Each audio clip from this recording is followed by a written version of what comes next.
Data governance in Office 365. Yeah, this is a very interesting topic, and it really doesn't matter how big or small your organization is, but it depends what vertical of the business you are into. Could be a law firm or a financial, federal, depending on the business need, where you need to follow or have those governance policies applied. You have to be compliant. And when you go in Office 365, which give you this dashboard, and from there you can have some quick actions, labels, and publish the labels and all that. So that's my tenant. Really not much except a few policies I configured, but in this particular video, I'm not gonna go into this. Rather, I will tell you what's the behind the scene, what are the components, because this tool is basically for you to go in there, configure, play around with that.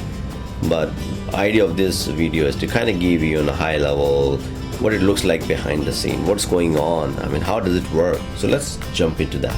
365.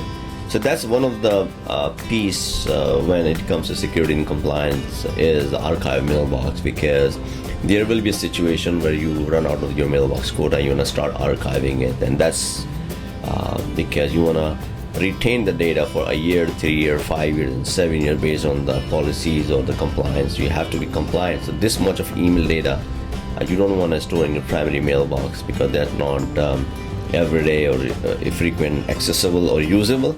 In that scenario, you need to archive that data. So the compliance manager needs to go in, they can just pull the data from there.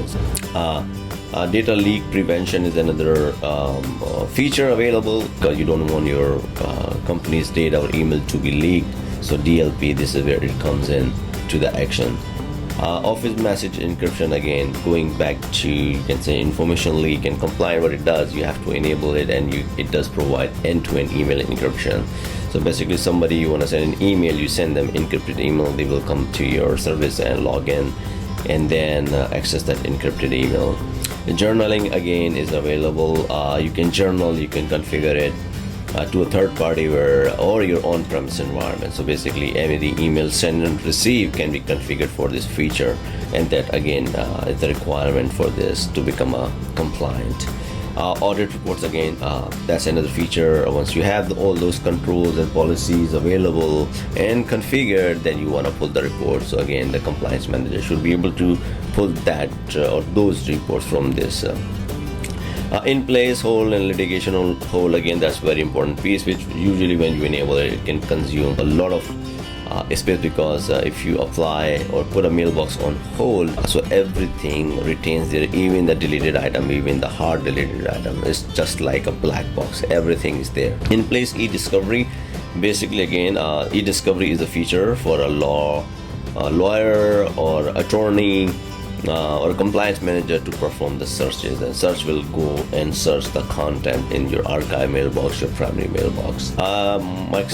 Message records management is another feature to make this thing compliant.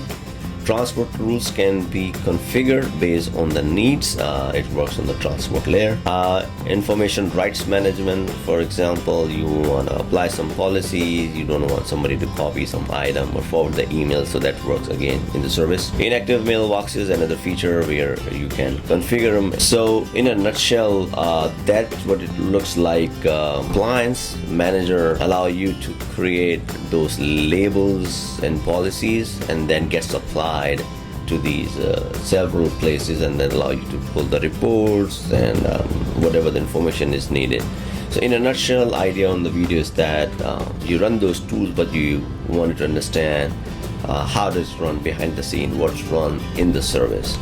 So if you like this video, please do comment, share, and subscribe my channel, and stay tuned for the future videos. Thank you so much. Bye.